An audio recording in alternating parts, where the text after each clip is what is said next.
Hey guys, Jerem here, and today I'm going to be going over the new Club Clash in Asphalt 9. Recently, Legions United got a chance to take part in the beta for this new Club vs. Club feature, and I thought I would go over how it works and what I found to be some best practices. Please consider subscribing if you have not already, and be sure to check out my Furum Clips channel as well as my Purple Team Discord. You'll find the links to those down in the description, and let's get right into it. The beta Clash season that we played in lasted about a month, and here you can see the rewards that the players in the top clubs get. Each clash itself lasts 7 days, and its rewards are based on your club's overall garage value. The warm-up phase lasts 3 days, and it just allows for either the leader or a promoted member of a club to join in the clash season. The second phase is the defense phase, which lasts 2 days. Each player in your club is able to play a total of 6 races on 6 different streets, they call them, up to the total of 120. Here you can see the general structure of the clash. The blue circles are races that other members of my club have already played, as you can see here. But the grayed out ones are ones that I can play now. If you click on one, it'll say that I have the choice to occupy it or just play it. Now there is a practice option, which I didn't do, but over on the side, you can see there are certain numbers of extra points that you can get by playing with, say, in this case, a card that is in C class, over 4 stars, and over 2,000 ranks. So you'll be able to get the maximum amount of points for each of your races if you choose a card that fits the most of those categories. This right here is the first race that I ever played in a Club Clash, so that's kind of special to me, but I want to talk a bit more about just what the Club Clash actually is and what it is not. So it is not multiplayer. Never throughout the course of a Club Clash do you actually race strictly head-to-head live against a member of the club that is competing against you. Probably the closest thing that I can think of in any Asphalt game to this could be the Gauntlet from Asphalt 8, where you set a time and then you go and play against other people's times to try to beat them. That's essentially what this is, except in a club versus club format. You try to get the best time and the most points as possible on as many streets as possible in the defense phase, and then in the attack phase, you go and try to beat the other club's times on all of the tracks that they set. Now, one thing to keep in mind, and you'll see this later on in the video, is you can actually only play in each car once on different streets throughout the course of the event. So in this race here, I finished with the Vencer and I set a time. And you can see that I earned all the points possible for this street. Now I'm going to fast forward a bit to my 5th or the 6th street, I guess. I finished 5 so far, and this one is actually in Class A. So as you go over to the right, the class goes up. Don't know if you noticed it there, but the Huera was grayed out. The Huera was one car that I played on a previous track, I guess probably the 5th one in this series, and because of that I cannot play on it again.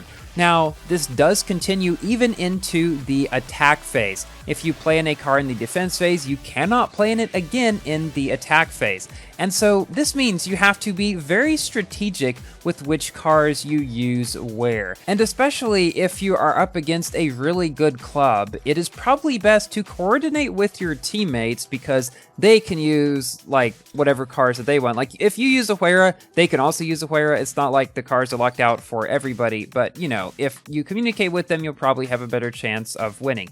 Here we can see in the score different things that attribute to the score, such as car diversity, using different models of cars, the number of streets defended, and you can pause these if you want to see like in more detail what they mean. Now, because we're still in the midst of the defense phase, there are no conquered streets yet, and here you can see the legend for the defense phase. I wish I had seen this earlier, it's extremely useful. So after the defense phase ends, you move on to the attack phase, which also lasts 2 days. Now, once you click attack, you will see that you are assigned one main street. Now, this is different from the defense phase in that you can't just randomly choose races to play. You have to start at a specific point and go all the way to the right, like in a sequence from that race. I'll show you what I mean. Here you can see that the races that are in blue are the ones that members of my club have already challenged and gotten better times in. The red ones are ones where the other club had defended and nobody on my club had beaten them yet. So we're going into this first race right here, and you can see that I already used the Venser, the 599X6 Evo, the Air and Air, etc. in the defense phase, so I have to use a different car in the attack phase. It might be best in some cases to save some of your better cars for the attack phase, and this is something that I actually did not do at the time, but I will in the future.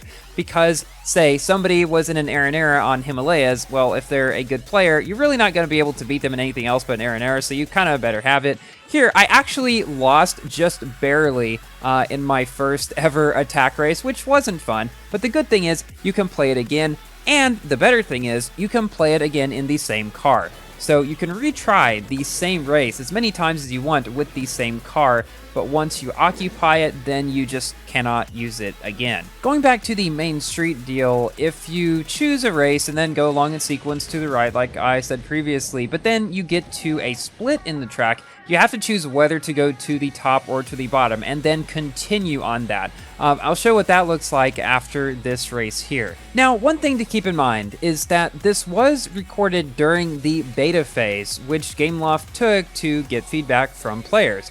They have listed a full list of changes that they're going to be bringing to the Club Clash in the Raging Bull season once it becomes available to everybody. Now, you can find this link down below in the description. If you scroll down to the bottom of the page, you'll find it there. It just makes some things a lot clearer, because one thing that I found, it was a little confusing to get through the Club Clash, so they made it just a bit easier to see what's going on in it. Now, here, I did beat my rival's time, as you can see. Not by much, though, as he was in a better car. It might have been better for me to save some of my better cars for this. Now, once I got to the 9th race after this, I had the choice of whether to go to 11 or 12.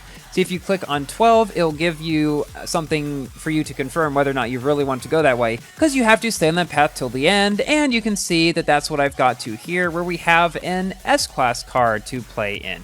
Now, he chose the Egoista, so I just decided to go with it too, to be funny. And this was the final race that I would play in this Club Clash. Now, just yesterday as I'm recording this, Gameloft released an article on the Asphalt Legends website about an upcoming event called the Big Clash, which is essentially going to be a clash against two YouTubers, AR12 Gaming and Black Panther, which are pretty big in the racing community on YouTube. But not only that, is people will be able to choose a side to root for and like to actually play for in the Clash, which is super cool. And depending on who wins, everybody will either get a Bentley Mulliner Bacalar or a Corvette Stingray. This brings us right about to the end of the Clash, and in the end, Legions United did have enough points to win. Let me know if you're excited to play this for yourself. Thank you all so much for watching. Please do like the video if you've enjoyed, and consider subscribing for more Asphalt, Forza, Minecraft, and other games content. And I will see you in my next video. Goodbye!